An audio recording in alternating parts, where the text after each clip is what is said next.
All right, everybody, we have a request today to go a little bit deeper into the victimhood clearing that we did just the other day. So this was related to learned helplessness, but really specifically focusing on that victim archetype, that victimhood mentality. And we were able to clear a lot of things, but as is the case with any type of therapeutic exercise or, therapeutic modality, it isn't just one and done, right? You don't go to the gym one time and then suddenly have muscles. You have to go over and over and over again to build yourself up. If you are going to see a physical therapist, it's probably likely going to be, anywhere from 12 to 18 sessions that you do with this physical therapist to work through the issue you are having. And so the same applies to SRT. Sometimes it is magic and it works and it really clears a lot of stuff out of the way. And then other times, there is a deeper issue going on that we need to dive into it a little bit deeper. So that's what we're going to do today. Rosie is going to join us. Rosie, are you going to come say hi today to the people? You can just kind of see her walking back there. That's my dog, Rosie. Okay, so why don't we get started? Normally, I would do my energy exchange video. We'd find the energy or the thing we were working on, and then we would do our little mindfulness exercise, dropping us into our physical body. And then we would transition into the longer clearing video. But because we're not going to do that today, let's just take a moment right now, shall we? Let's let out a good exhale, finding ourselves right here, right now, in this present moment. If you are watching this video, you can feel free to just close your eyes, set down your phone, don't even look at me. I know sometimes it can be interesting to watch the pendulum spin, but maybe for today, you just close your eyes, you don't look at me, but you listen to what we're talking about today. You think about softening your body, and softening your body specifically in those places where you might be holding this energy of victimhood. Maybe it's in your chest, maybe it's in your low back, maybe it's in your pelvis. Wherever you feel that sort of victimized energy hanging out, think about intentionally softening that part of your body to allow the energy that is connected to this identity of victimhood, this feeling of being victimized, to soften and begin to release. Noticing our breathing, letting in a good deep inhale, and then a really good, slow, intentional exhale. Imagining as you exhale, you really are releasing that energy back into the universe. It's like, I don't want it. I don't want to be a victim anymore. I don't want the mindset of being a victim. I don't want my body to carry victim programming. I don't want my body to carry this old patterning, this imprint of victimhood. Okay. So while you stay hopefully in that state of rest, that state of release, I am going to take my pendulum and my spiritual response technique charts, and let's dive into this a little bit deeper. Let's look at what else can we do today for those of us who might be struggling with this victim mentality, the victim mindset. And again, as I said in my last video, this is in no way intended to imply that you have not been victimized by something. You are the victim of a circumstance, a situation. We all are. If you own a human body, you have most likely been a victim of something, a victim of somebody else's poor treatment, a victim of an accident, an injury, some sort of chaos that has happened to you that you have had to deal with. You've been in a bad relationship, you've been in a bad job, things have happened that have felt out of your control and that have felt like you have been deeply wounded. So that's all true. We're not trying to discount that today. What we're trying to do today is get you out of the stuck energy of victimhood that is preventing you from moving on and building your life and seeing yourself as the creator of your life, the owner of your life, the authority in your own decision making. And so that's what we're going to work on today, is releasing us from that stuck energy, the paralyzation that comes when we view ourselves as the eternal victim, not just somebody who has been victimized. Yes, I can be somebody who's been victimized, but that doesn't mean I am an ongoing victim forever and ever. So that's what we're going to look at today. So let's dive back into the chart. Sorry, I just need to explain that more. Unwillingness to accept change. we're unwilling to see ourselves as anything other than the victim, because for a lot of high Mercury retrograde happening tomorrow. I don't know if any of you noticed, but I swear to you, when Mercury goes retrograde, I fall over my words more often in these videos. So I feel like for the last Mercury retrograde, I just took off. I was just like, goodbye. I'm not going to do videos for like 3-4 weeks. Anyway, unwillingness to accept change. So again, here we are. It's like, I much prefer the comfort of being this victim. It's what I know, it's what I've been, and I'm unwilling to change myself. I'm unwilling to go through the process of changing myself into seeing myself as anything other than that. I would rather the comfort of this victimhood mentality, even though I don't really have a life that I like. I don't really appreciate where I'm at right now. I don't love what I'm doing. I don't love my relationships, but I'm unwilling to change. I'm unwilling to change. That is what is happening for so many of us. So you can stay with me right now. I release myself from this unwillingness to change. I am excited to change. I am open to transforming. I am a fluid, moving being. Change doesn't have to be scary. And even if it is, I know that I can withstand that fear.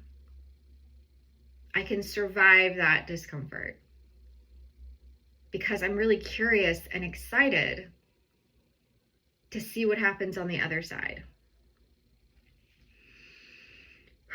Let out a good exhale, allowing those words to really penetrate into the deepest parts of your psyche. Like, what does it really mean to say this? And allow it to have life, right? Because sometimes we say words, but they don't have life. I've had that happen to me before, where I know somebody is saying something to me, but their words don't have life. It doesn't have actual energy behind it. It doesn't have truth behind it. And so what can you do right now to imbue those words with life force? To say, no, I really am putting my spirit into these words. That's what I do. When I'm sitting down here doing this work with you all, I am putting my spirit, my whole spirit into these words, into these release statements, into the way that we are reprogramming our mind. And I think it matters. That's in large part why this work has been successful for me, is that I have put life into those words. I have believed them. I have wanted it. I have meant it with every fiber in my being.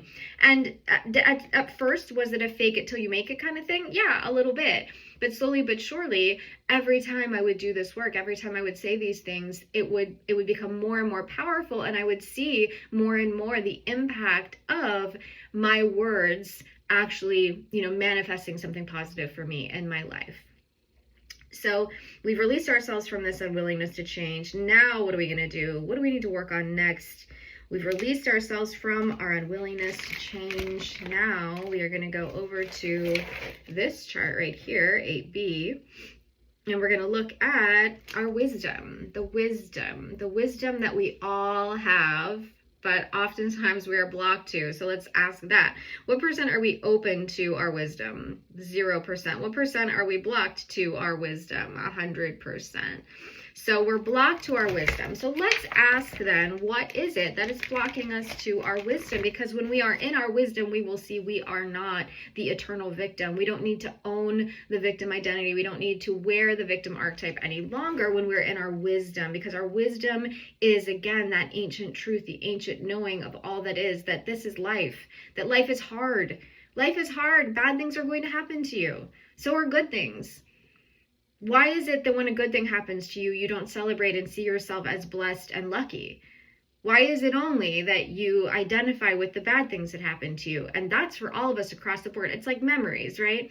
So many of us are excellent at recalling the bad things that somebody has said to us, the bad things that have happened to us, but we have no connection in that same way to the good things they've done, the good thing they've said, the happy, positive memories. We don't identify with the good, happy memories as much as we identify with the bad. And so let's look at that a little bit more here. So what is blocking us to our wisdom? What is it that is blocking us to our wisdom? Is this 6A or 21? 6A, okay. I had to look at that for a moment. So what is it that is blocking us to our wisdom? Doubt. We're just doubting ourselves. We're doubting ourselves. Ooh, I know. So one of my followers and clients was one of the people who suggested that we dive into this victimhood a little bit more, and this makes me think of them. It's like just doubting yourself, doubting your decision making, doubting that you really can let it go, doubting that you are capable of being more than the victim, doubting like whether or not you should feel the way that you feel, or doubting your own intuition, your own sense of like, well, I feel like this is, you know, a bad situation that I should get myself out of. Oh, but no, maybe it's me. Oh no, maybe I don't really know myself. Maybe I don't really know, you know, what is right or wrong. Maybe I don't really know. And so just those cycles of doubt are keeping us from being able to lean into our wisdom. When you really want to tap into your wisdom, wisdom is grounded. Wisdom is not this flighty thing that exists out in the universe. You just kind of like etheric, you know, oh, just there's a little wisdom there. It's like, no, when I am in my wisdom, I am grounded in truth. I am rooted in the truth. And that truth is unshakable. That truth is certain. And so we are blocked to that truth just with our own doubts. So I release myself now from all of the doubt that I have been carrying. Again, let out a good exhale. I no longer identify as a doubtful person. I no longer second guess myself. I no longer loop in mental patterns of questioning who I am or how I feel. Here's a good one. I'm not afraid to be wrong. That is oftentimes where doubt comes from. It's the fear of being wrong. It's the fear of, you know, making the wrong choice, or at least not making the right choice. We just want so desperately to make the right choice that we loop around in doubt over and over and over and over again. But oftentimes the right choice is that first hit. It's that first thing you thought. The doubt comes in as the second thought. Right? It's like, you know something, you feel it, you sense it, you know who you are, what you want, you know that something, you know, wasn't okay, you know you want something to end, you know you want to change, you know you want to move on. You know that's your inner wisdom. And it's the doubt that comes through the back end, the back door that goes, oh, are you sure? But what if that goes sideways? But what if you're wrong? But what if? But what, you know, like just but. I don't need to be a doubtful person anymore. I'm not afraid of being wrong. I don't have to be ashamed if I don't make the perfect choice. I can make a decision, try it, and then change my mind. I am not afraid of being wrong. I am not afraid of being wrong. Awesome. Okay. What else can we do here to help us with this victimhood mentality? Isn't this interesting too? It's like the connection here with wisdom, with doubt. You know, this isn't necessarily the stuff that we're clearing here today isn't self-hate. It isn't self-destruction. It isn't self-limitation. Things that I would think would be related to, you know, needing to stay in that victim archetype. This is mental. This is, I just don't feel confident in my decisions. I don't feel confident in my own authority. And when I don't feel confident in my own authority, I just stay inside of the victim mindset and the victim energy. I missed it. What was that last one that I needed to look at, but I just kept talking? 6A. So there's a gross energy here from our gross energies chart that we need to look at and release. The energy of appeasement, you know, yeah, when we're just trying to appease everybody else, appease a family dynamic, appease a relationship dynamic, appease our employer. When we are appeasing, that is where we will most oftentimes become a victim. At least, again, I'm not talking about victim of circumstance. I'm not talking about a victim of a car accident that you had no control over. I'm talking about those situations and those dynamics where we are choosing to repeatedly stay a victim. We're staying in that job that is unhealthy for us, that is really, toxic and abusive. We're choosing to stay in that partnership that is abusive and toxic. We're choosing to be close with our sibling or our, grandmother or whoever that is abusive and toxic. We're doing that out of a sense of needing to appease. And that's normal and that's common. It's especially common for women because that is how we are socially trained, is to be pleasant, to be polite, to be agreeable. I release myself now from having to be agreeable. I am not afraid to disagree. I am not afraid to be perceived as impolite. I'm willing to create tension inside of a relationship in order to respect myself. I am willing to create tension inside of a relationship in order to respect myself. I'm willing to disengage from someone even if they perceive it as rude or unkind.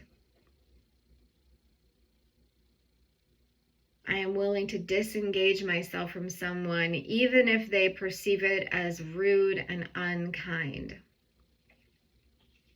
Awesome, awesome, awesome. Okay, what else can we do for folks as it relates to this victim archetype, the victim mentality, the energy of victimhood? We're going to clear our oversoul and our soul families. So I've talked about this maybe a little bit in clearings. It doesn't come up all the time in these collective clearings. It happens more often in one-to-one sessions where each of us has our soul family, which is like our soul neighborhood, right? That's like the 5 to 25 to 50 other souls that are in these contracts together, that are in this family with us. We have these bonds, we have these lifetimes we live out together, we have shared energy, we have shared programming, we have shared resources, we have shared issues and traumas, right? And then there's the oversoul, which is like the soul state we live in, or the soul country we live in, which is more souls that we are still a part of, but just a different kind of closeness. So maybe not quite as close as that close soul family. And so what this is telling me is that you are in a soul family or an oversoul, a soul country, where this is a common thing for y'all. This is something that your soul family is working through in this lifetime or in many lifetimes, is this victim mentality, this victim mindset. So I'm just going to ask to clear the whole soul, the whole oversoul. And I'm also going to ask, what % beneficial is it for those of us with this victimhood mentality to stay with our current oversoul and soul family? Not at all. So we can ask to be released from this current oversoul and soul family so that we can go learn other things through other connections with other souls. And some of you might feel that right now. You might be like, yeah, no, that feels true. It's like, I feel like I'm stuck inside of this soul family, these connections with these people that I don't understand. It's like, yes, I love them, and yes, they feel like they're my soul family, and yet they feel so toxic and so unhealthy. And we're just playing out this dynamic with each other, this victimhood dynamic. We're just playing out with one another.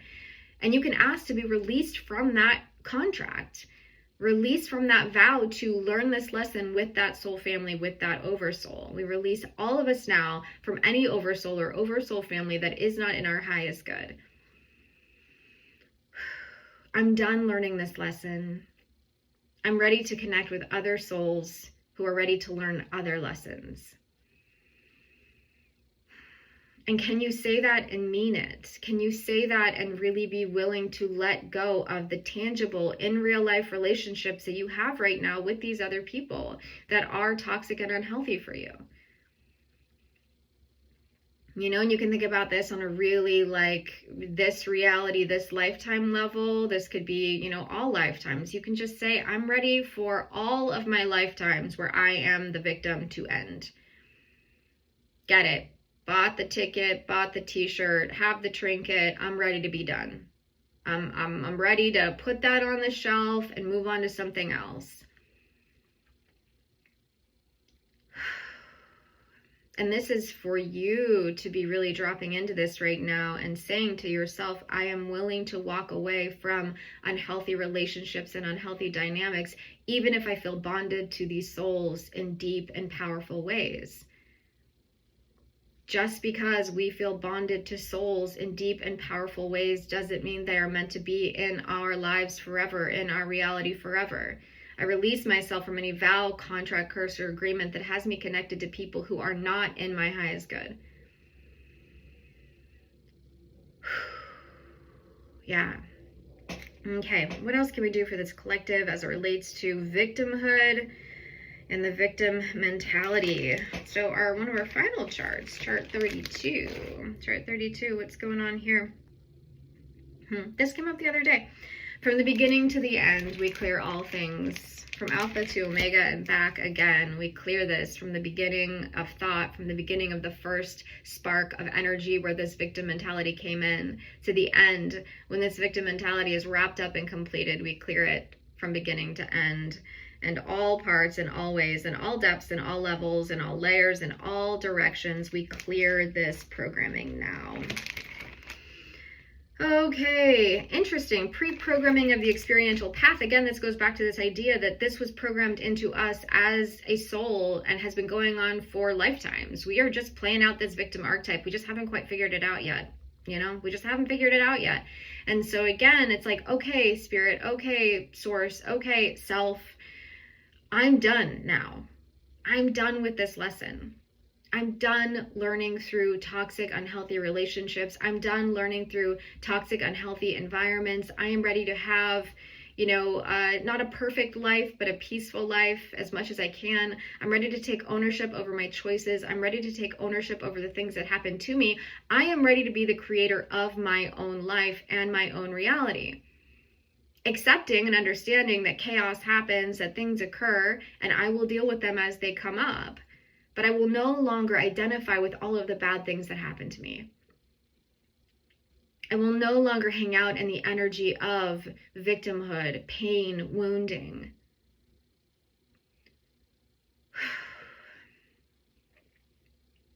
Yeah, to be able to observe something without identifying with it is such an incredible skill. And that is wisdom, right? It's like to be able to sit across the table from someone that has completely different opinions than you, but to be able to hear them without arguing with them. And that's kind of how I want you to imagine dealing with your victimhood and dealing with your wounds. You can sit at the table with the version of you that was a victim, but you don't have to identify with that version. You don't have to be in an argument with that version. You don't have to have tension with that victim. You can sit at that table with that version of you that has been wounded and hurt and say, I hear you. I can listen to your story. We can talk about what you've gone through, but I'm not going to let the energy of that paralyze me. I'm not going to let the energy of that cement me to this present moment, and it is all that I can do and all that I can see and all that I am. I can keep myself separate as two, you know, sort of entities at this table. The part of me that was wounded and the part of me that is separate from that wound. The part of me that can move and breathe and create life outside of the fact that I was a victim. Okay, what else can we do here today for all of us? Is there anything else we want to do? Is that a no? Okay, so is it yes, there's more you want me to explore, or no, wrap it up? Okay, we're going to wrap it up for today. This might come up again. You never know. But I hope that that was helpful for you all in some way. We're going to ask for our little airplane cleaners to come and do their mop up. Anything that I didn't get to cover in this clearing today, we're just asking for the universe to take it away. I hand this over to you now, Spirit. I hand this over to you now. Okay, so what are we going to do now for our replacement energies? In the place of this victimhood mentality, we're going to have freedom. Amen. I love this. Oh, that's perfect. That's our only energy today, freedom. You are free. You are free to not have to carry this victimhood mentality anymore. You are free to release yourself from the energy of victimhood. You are free to separate yourself from what you have gone through and move into your future in new and different and better ways. Let out one more good exhale, deciding once and for all that you are done with those things that are not serving you anymore. All right, everybody. I hope that was helpful, again, in some sort of a way. If you're interested in learning more about spiritual response technique, you can reach out to me, www.thepointedstone.com. You can purchase your own custom clearing that comes in a recording, or we can have a one-to-one session live, or you can just send an email and we can chat about the things that intrigue you about this work. You can also buy pendulums and charts on my Etsy shop. Okay, everybody, I hope you have a wonderful rest of your day, and we will see you next time on another episode of Clearing with Kate.